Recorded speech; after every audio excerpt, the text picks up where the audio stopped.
Cloud. All right, we're on the Ignite Baseball podcast with Logan Porter. Thanks for joining us, man. Thanks for having me. Yeah, of course. So quick fun fact about Logan Porter.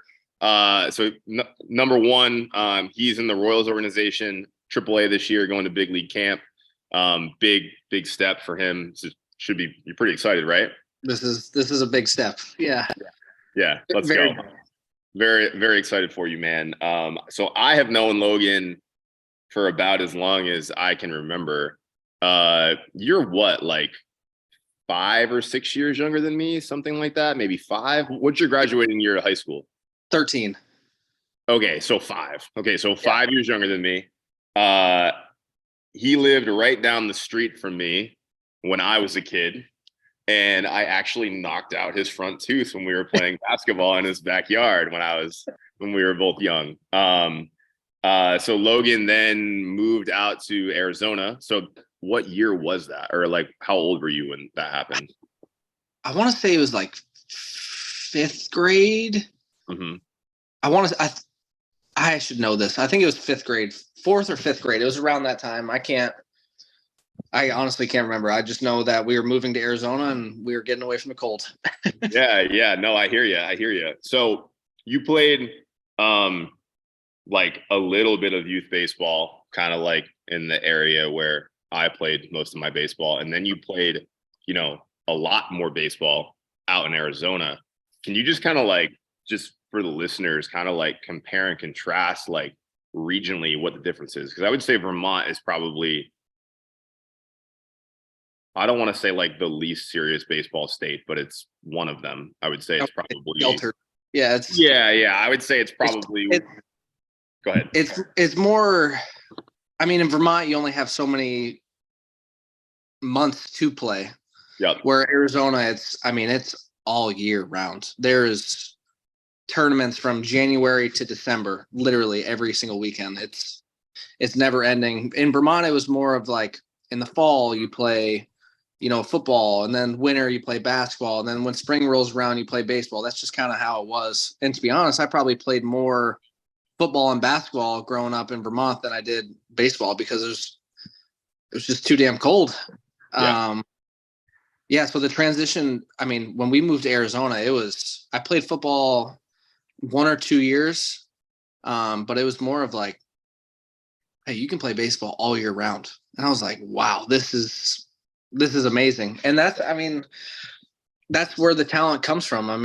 When you can play all year round and get better at your craft, you're going to produce some high quality players. But I do also think that, playing multiple sports can really help you. 100%.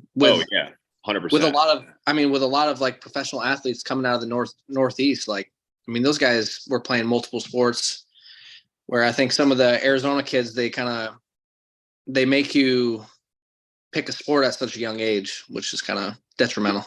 Well, you almost have to. It's so hard. Like, so I don't grow up. I'm live in an area now that's like, as far as population size, like similar to a place like Arizona, right? Like, how many people were in your high school in Arizona? 2,500. Okay.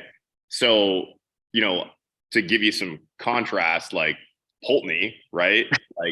like 200 or like 250. So like literally your school is like 10 times the size of like what Pulteney was, right?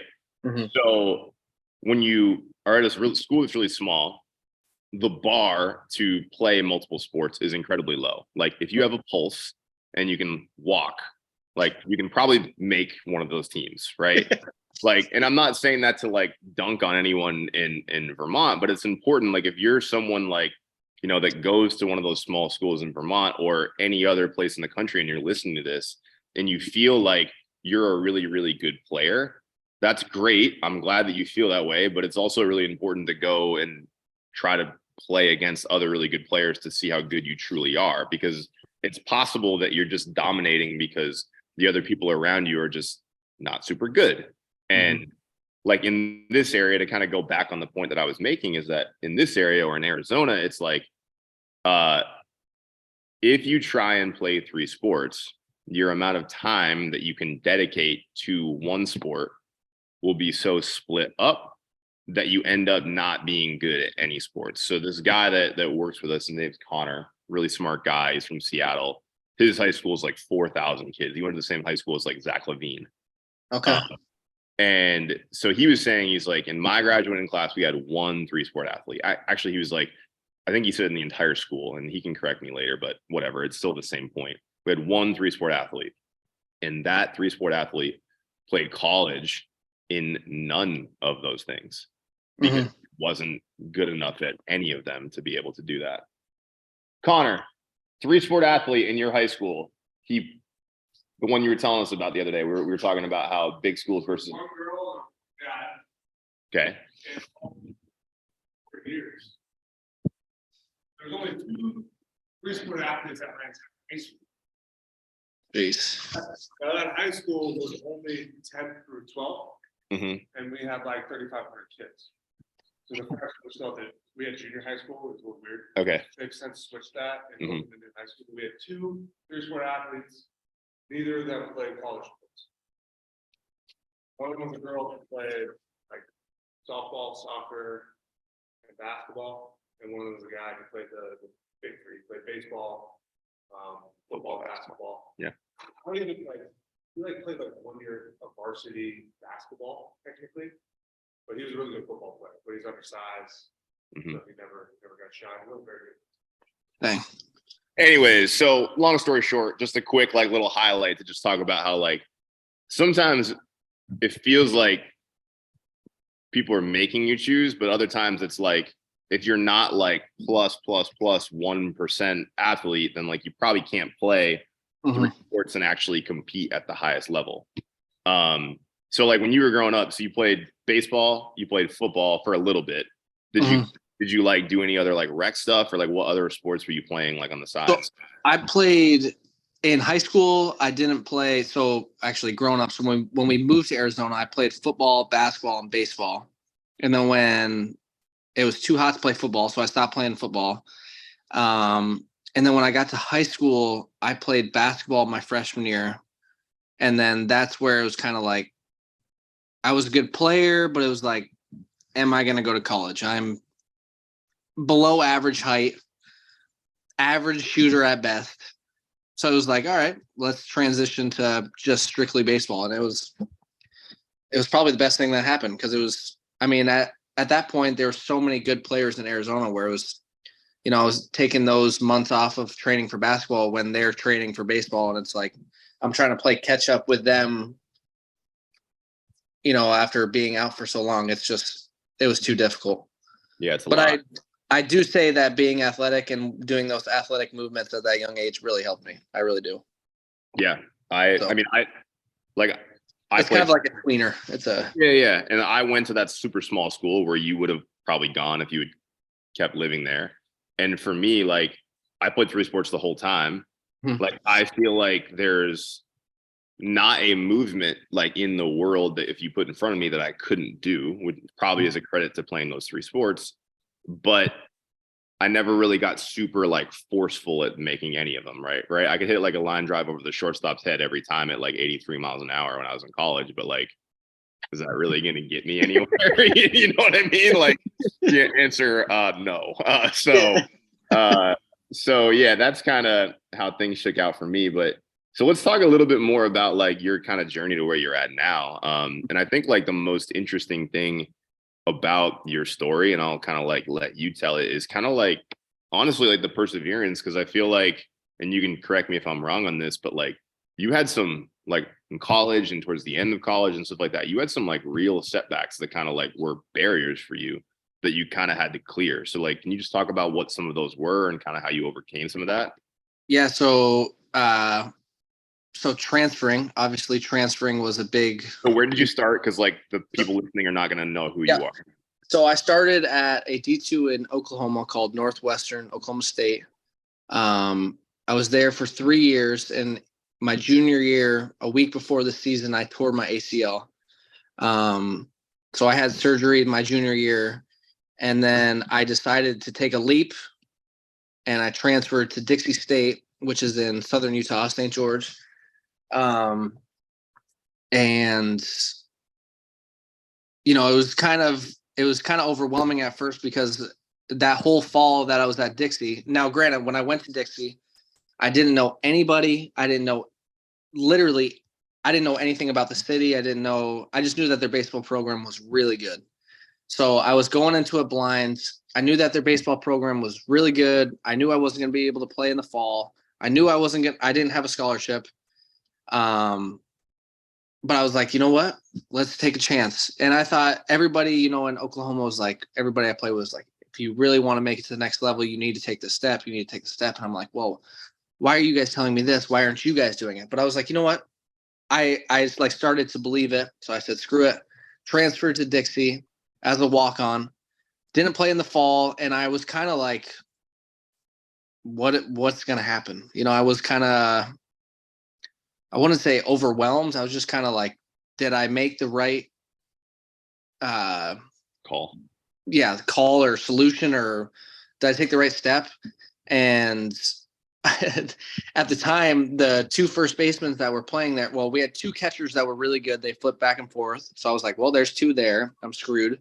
And then you got two first basemen that absolutely lit up the fall. One was a lefty, one was a righty. And I was like, oh my gosh, I just transferred to this school. I was a captain for 2 years at the other school. Like, I wouldn't say I was a dude, but I was one of the better players. And I wasn't going to play. I mean, my exit meeting in the fall, my junior year, I only had like 5 at-bats because I was hurt rehabbing. Our exit meeting with Coach Fate, he was like, hey, I'm going to be straight up honest with you. He's like, you're probably going to be like a bench guy. And I was like, a bench guy? And I was like, hell no, I did not come here to be a bench guy. So we took the steps, and I knew that you were getting into the whole swing stuff. And I was like, you know what? This is a big leap. I was like, and I remember reaching out and I was like, I need this. Like, if I want to continue playing just college baseball, right? Not even professional baseball. I wasn't even thinking about that. I just wanted to start for our college team. Mm-hmm. I need to take this leap. And that was the first, I mean, when the coach told me I wasn't going to play, that was kind of like the first like slap in the face. I was like, yeah, I'm not going to play. I was like, okay. It kind of like lit the fire. I was like, that's what I needed to hear. I needed to hear that. And then we took the steps and I started working with you, and it took off. I remember training with you. It really helped. Honestly, probably changed my career. If I'm going to be completely honest, because you just sent me the video the other day of my swing, and I was like, Jesus, what was I thinking? Like, what was I doing? And then to see the transition to where it is now, like, it's night and day. But just the transition, we worked that whole entire winter break. I was hitting every single day, sending videos damn near every day. Yeah. Starting to get a feel of what I needed to do. I'm athletic enough where I can feel my body and I know what's right and what's wrong. Started to figure it out. And then going back into that spring or that January to Dixie, I knew that my opportunities were going to be very slim, but I knew that if I got an opportunity, I had to make the most. Mm-hmm. And the rest is history. I think I got out probably 5 times that spring coming in and inter squads, to the point where the coach was getting pissed. He was like, is someone going to get this kid out? And I was like, that's when I knew I put myself in a good position. Yeah. And then the position wise, it was kind of a freak thing. It was Mike Avilas was training with us. He's actually a former Royal, but he was training for the World Baseball Classic for Team Puerto Rico, I believe. So he was training with us at Dixie, and I was taking ground balls with him. And he was like, oh, did you play infield? I was like, yeah, I played a little bit of shortstop in college. And he was like, all right. And at that point, both of our first basemen were struggling hitting and with the glove. And he told Coach Fate, hey, maybe you should put this guy at first. And the rest was history. It really was. Yeah. And he won't say it, but you had like 75 RBIs that year. And I don't know if I've seen a number that was higher than that, like ever. Yeah, it was pretty bonkers. The year I had was like unconscious. It really was. But we were so competitive just within a team that like everybody wanted to be the best. And I wasn't even the best that year. We had 2 guys hit 400 and I hit like high 3.8s, 390 almost. Like and I was not even the better player. So, I mean, everybody just wanted to be that number one guy. So, I mean, I give credit to the 3 that were above me. So, and I bet that kind of mimics, you can tell me if I'm right or wrong on this. I bet that kind of mimics what it feels like to be in a pro organization, because there's so many other dudes around that are trying to be the best, and you kind of like get used to that culture a little bit. Was that accurate? Yeah. I mean, it's just like everybody wants to be the best, obviously, but it's just like I just kind of try to stay in my own lane. I don't try to. I mean, you got like the outliers, like the Bobby Witts, that are just like the things that they do on a baseball field. I can't fathom. I can't even comprehend. Yeah. So it's not. I can't even try to do it. I just try to stay within myself. I know my limits. I know how good of a player I can be. There's no point in me trying to be a base stealer when I'm not a base stealer. Right. You know, things along that line. For sure. And then even after that year, you kind of like had like some injury kind of stuff that popped up. Like you had the ACL, and then didn't you broke your thumb kind of when you were about to play? So then I went to, after that junior year, after the regionals, I took like a week off, and then I went out to Holly Springs to play in the Coastal Plains League. You know, that was kind of like I needed to show that I could catch. I could stay healthy, catch, and still have the bat. And about the 3rd day in, a line drive in the dugout broke my finger in half, and my summer was over. And that was kind of devastating, because I was like, well, there goes my opportunity to play against some high level talent in a really good league with wood bat. Right. And I was like, well, I don't know. I didn't know what to do. All I knew was, okay, the summer's over baseball wise. Okay, when can I start training? And that was like day one. As soon as I was done out of the hospital back in Arizona, it was like, we're training. I have a cast on my finger. I can still move. I can still push weight. I can put it on my back. I can be athletic. And yeah, I mean, it worked out well. It was kind of like a blessing in disguise. It really was. Yeah. So, well, I remember that next year, because you played one more year at Dixie, right? Yep. And next year the draft happened, and I was like, I don't know, is he going to go late rounds? Like, what's going to happen? And then you didn't get drafted. And I remember hitting you up and being like, hey, I have like a couple indie ball contacts. Let me see if I can like shake some trees for you and see if like there's some place I can, help get you landed, and then you're like, oh yeah, no, I'm going to sign with the Royals. I was like, okay, let's go. Like, So that was the next phase. So take it back to high school. So the tie that I have with the Royals is I was a bullpen catcher, I was a clubby, because we had to get community service hours in high school my sophomore, junior summer. So I was familiar with some of the people in that organization. Daryl Kennedy is the one that got me into the Royals. And then my senior year, I was playing summer ball, and he was like, hey, if you'd like to come out and catch bullpens, like this would be great exposure for you. And I was like, all right, perfect. So I did that. I had fun doing that. I was catching 95 plus for the first time ever, and I was having success. Like, I wasn't overwhelmed. And then go to junior year of college, didn't get drafted. Thought I was like, whatever. Get hurt that junior summer, go home, train. Senior year, I have an okay year. I think I hit like 340, which is in D2 terms, not spectacular. Mm-hmm. And then I wasn't sure. I thought I was going to be a late round guy out of the draft too. And, it didn't happen. I was just like, well, what do I do? I was like, I have a degree, but I was like, I don't want to work. I want to play. Yeah. And then Daryl hit me up, and he was like, hey, keep training. It was like a week and a half after. He was like, keep training. It's going to work out. And I was just like, it's been a week and a half, dude. Like, I don't know if it's going to work, but I still was stuck to it. I hate saying stick to the process, but like I stuck to the routine and kept doing it. And then finally I got a call from Nick Lito, like our international guy, scout guy, whatever. And he was like, hey, we want to, sign you. And I was like, perfect. Bang. There's my in. And At first I thought it was just gonna be like a bullpen gig. It was just like I'm gonna be a part of the team. I'm not gonna play, but I was there for it. I was like, you know what? I'm in the door. Mhm. That was my first step of getting in the door. And then, I caught pens I was catching pens. I was still like practicing with the team, but I hadn't played in like 2 weeks. So I was like, well, this is great, but it kind of sucks. Like I want to play. I want to like show what I got. Yeah. And then some stuff happened where a first baseman at an affiliate got hurt. So they sent the first baseman that we had in Arizona to the affiliate. And then our manager was like, hey, I heard you played first in college. You're playing. And I was like, perfect. Here's my opportunity. Yep. And then, I made the most of the opportunity. I mean, the first game we played was against, I should know the guy's name, against a Cuban guy that was signed for 16 million through 100 miles an hour. I've never seen 100 miles an hour. Yeah. And my first at bat, I'm hitting ninth, which is the first time I ever hit ninth, but I didn't care. I was in the lineup. Yeah, of course.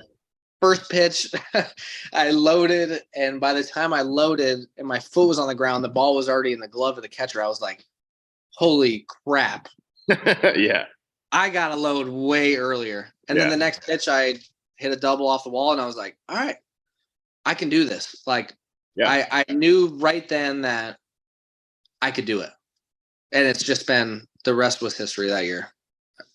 So would you agree with me when I say that like you kind of have a general like layout of like what are adjustments that you should make and what are adjustments that you shouldn't make, right? Like you right there, that dude throwing 100, right?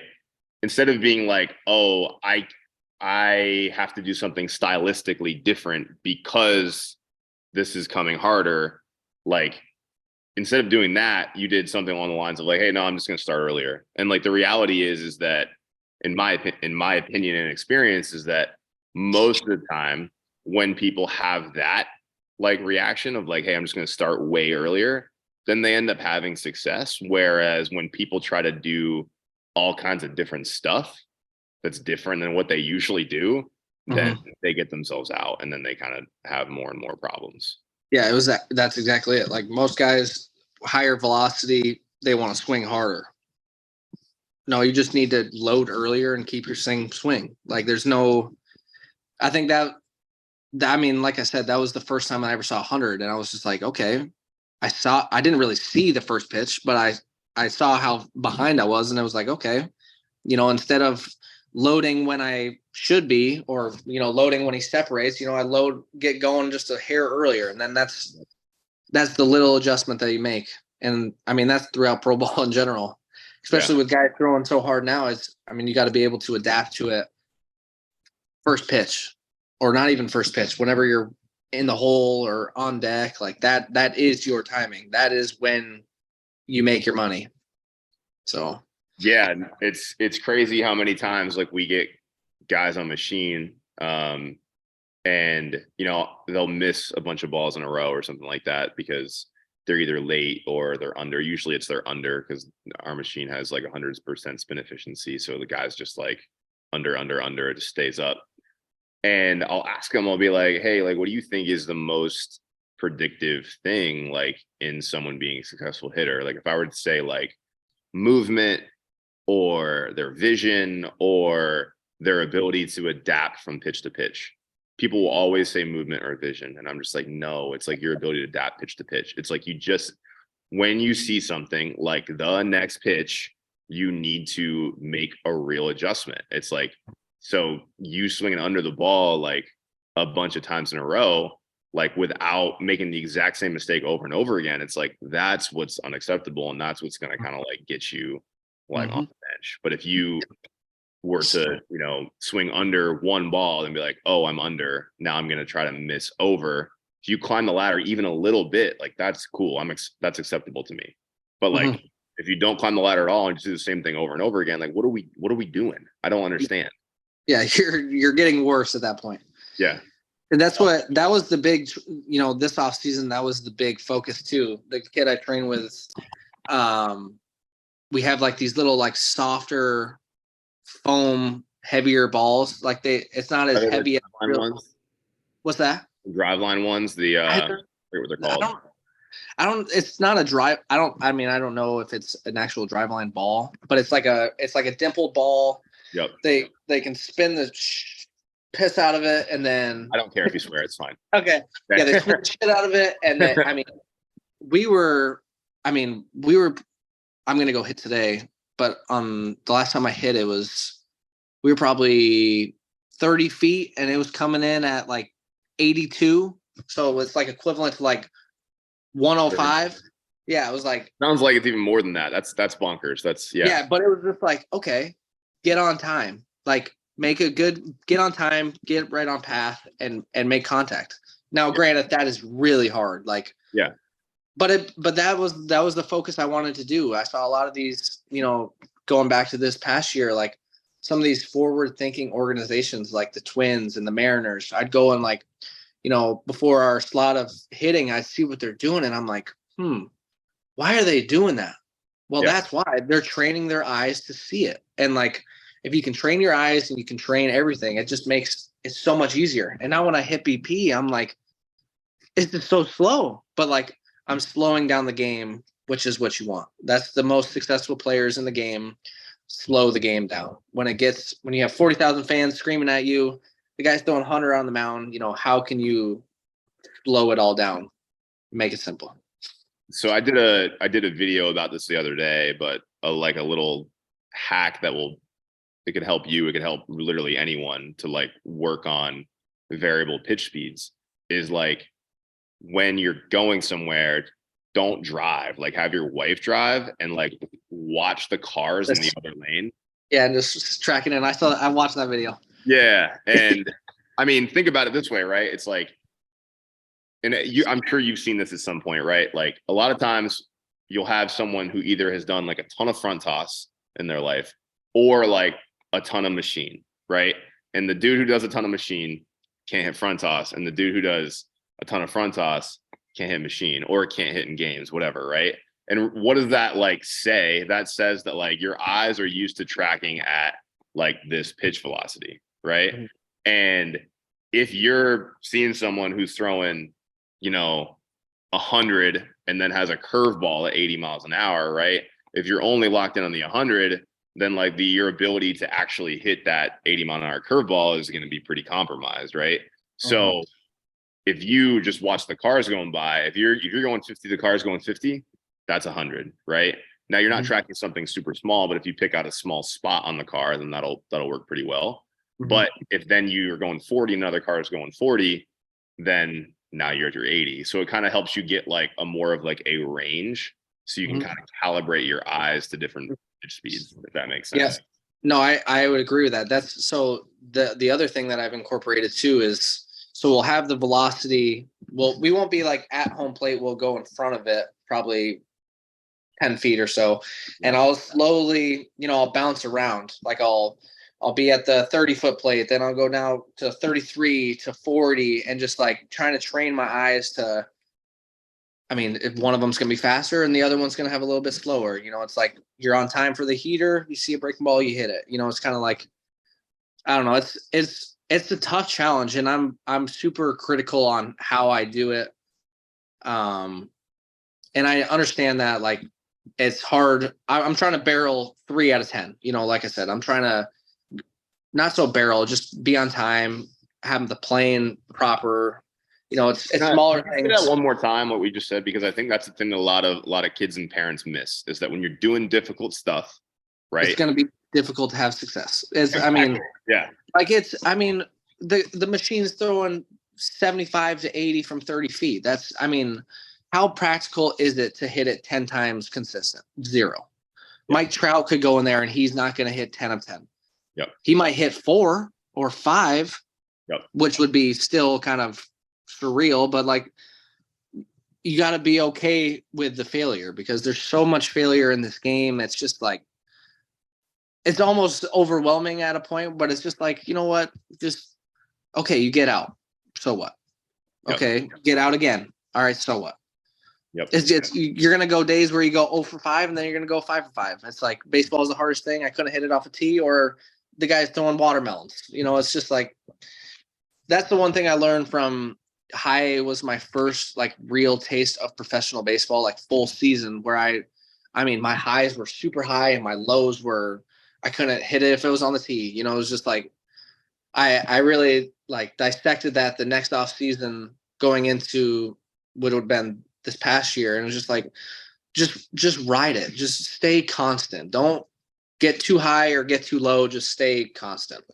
And I think that's what promoted having a good year. Cause I was just like, you know what? You're going to suck ass sometimes, and sometimes you're going to do great. Right. Just have fun with it. That's just having fun. And I think it's a good metaphor for life. And I think that's why I think, some people gravitate towards baseball because it is a metaphor for life. It's just like, there's going to be highs and there's going to be lows. And you kind of have to, like, from a mental health perspective, you kind of have to be able to ride that and be like semi-functional with it. So honestly, it's the biggest life lesson is playing baseball. It's I mean, you can do everything right. You can hit the shit out of the ball and then you get out. It's like, well, what do I do? Just you're going to dwell or you're going to move on. And honestly, the guys that I played with that dwell on it, they're not playing anymore. Like the guys that have had the most success that I've played with, they just go about it. They're just having fun with it. And guess what? They're still playing, or they're in the big leagues. There's your correlation. Man. It's no, I think it's totally on point. And that's tough because I remember being a young kid and I wasn't a great hitter growing up, and I'd get so pissed. Like I was like, why am I not good? Why am I not good? And then, I wish I could have told myself that at 10 or 11, like, dude, this is a really hard game. Like, it's really difficult. You can control what you can control, not the outcome.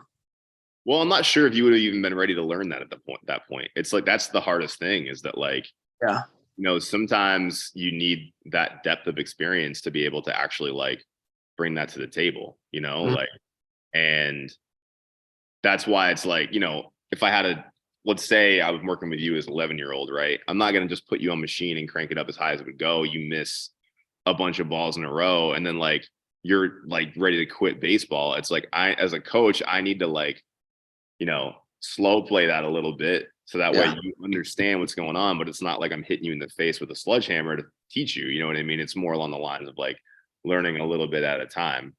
Yeah. And, I think we talked about this on a previous podcast, but, like, that's kind of the magic of coaching, is trying to figure out, like, what is the right balance of that stuff. Yeah, that's tough. I couldn't do it. I don't know. I think one thing that helps, it has helped me, is just like, I'm just so competitive with myself and against other people. Like, I don't want to be the weak link. Like, I want to be the best, like, in everything I do. It's horrible. It's like a horrible disease. But like, if I'm lifting in the gym, I want to be the strongest person in there when I'm lifting. And if I'm not, I'm pissed. If I'm doing sprints and we're doing 10-meter sprints, on the backfields in Arizona for spring training, I want to be the best. Is that possible? Probably not. But I'm going to be working my ass off to be the best. Right. It's just like, it's bad. And then to golf, I see my swing and I'm like, I want it to be the best. Yeah. My baseball swing, I want it to be the best, because I don't know if my parents just, like, engraved competition as a kid, or if I had that, or just growing up with people that were older and I want to be better. I just want to be so damn good at everything I do, which is really hard to do, but I want to be it. So, yeah, I mean, I think, did you watch the Jeter documentary, The Captain? Oh yeah. Okay, cool. Me too. And I think it's a blessing and a curse. I'm kind of the same way.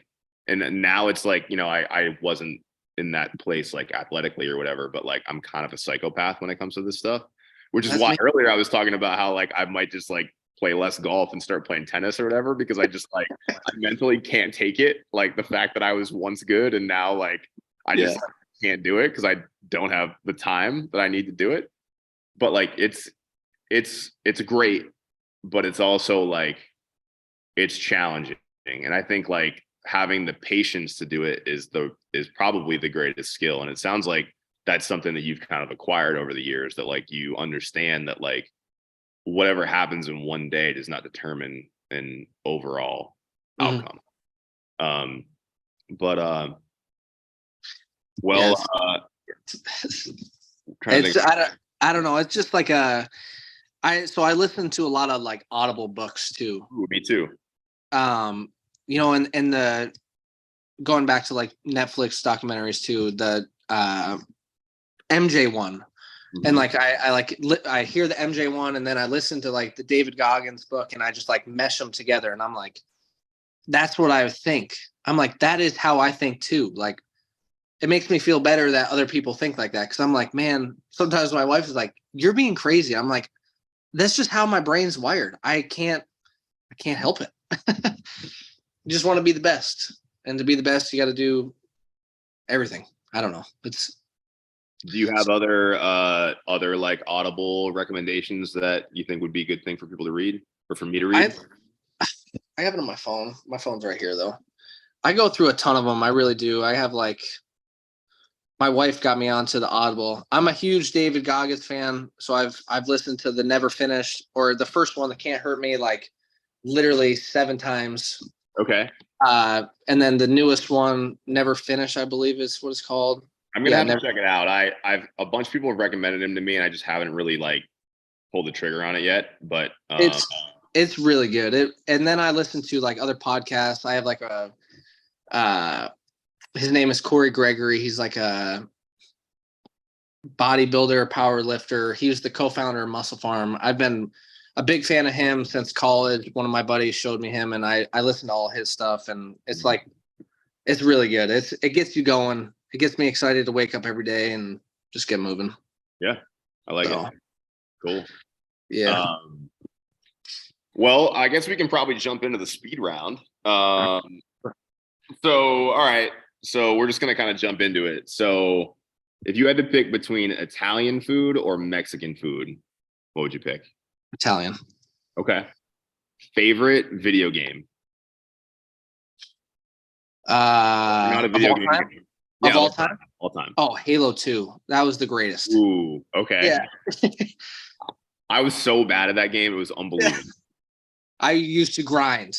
Yeah. I was not a grinder, but my buddy who lived right next to the high school, we would go over to his house not every day after school, but a lot of days after school. And him and like his 2 brothers would just demolish me in that game. Like, just yeah.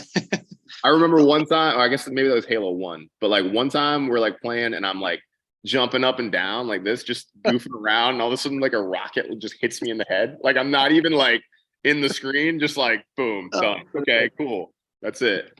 Love it. What is your favorite movie? Favorite movie?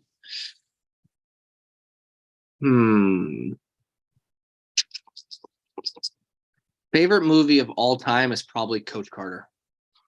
Oh, okay. I like it. Yeah, I've watched that movie so many times. It's a good one. Yeah, it's a good one. But like I said, I grew up a basketball fan. I mean, your dad was a varsity coach for a minute. That's what I'm saying. So yeah. Will Ferrell or Adam Sandler? Adam Sandler. Favorite Adam Sandler movie? There's so many of them. It's probably Mr. Deeds. That's the best one.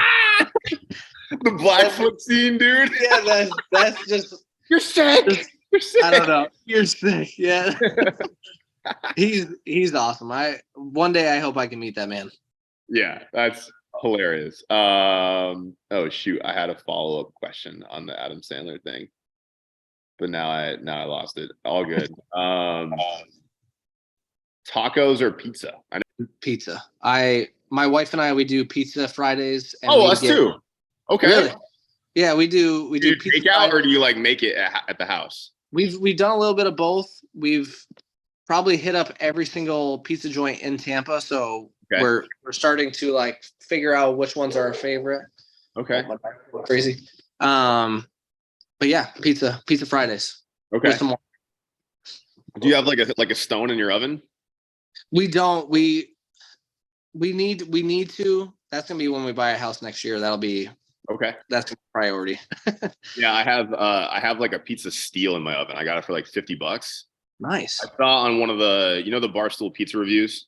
Yeah, the El I saw Presidente. this guy like during COVID was like cooking pizzas in his apartment, and he was like sending them down a rope to people down below.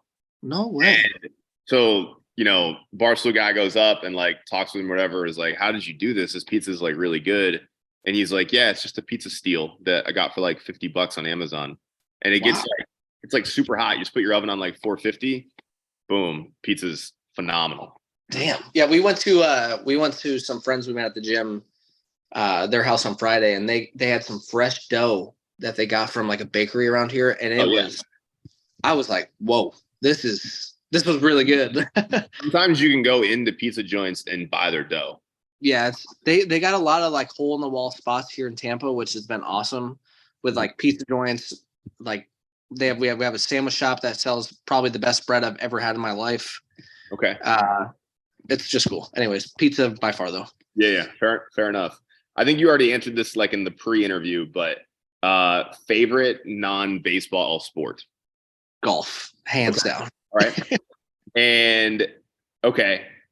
So are you hitting a fade off the tee, a draw? Or are you trying to keep it perfectly straight?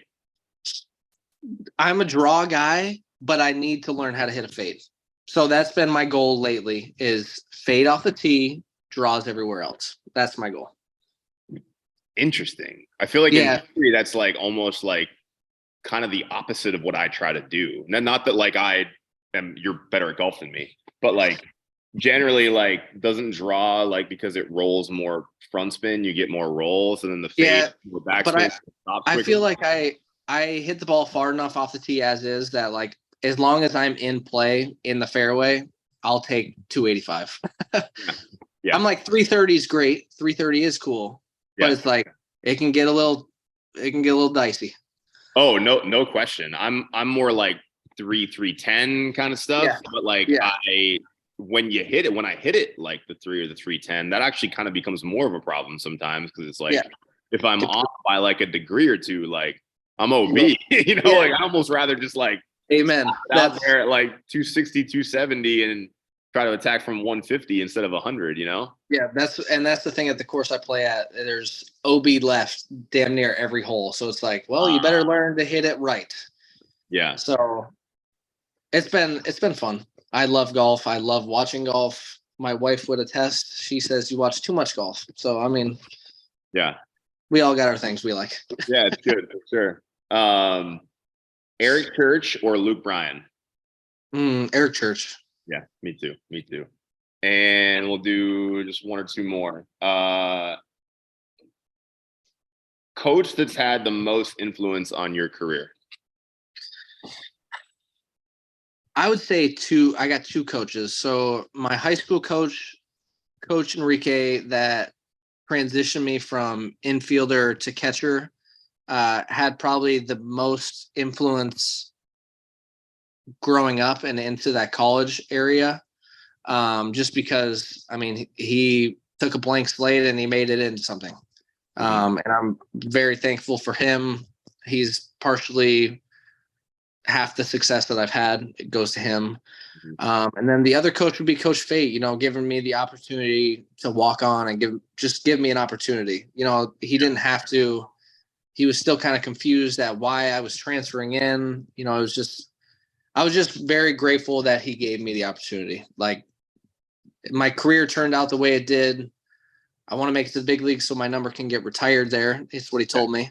Yeah. But yeah, I would say those two have had the biggest influence on my career. So this is awesome, man. I really appreciate you doing this, and good luck at big league camp. Hopefully you crush it. And, I need to have a good spring. Yeah, man, for sure. Well, let me know if there's anything I can help you with, and I'll be talking to you soon. All right. Sounds good. Thanks for having me. All right, man.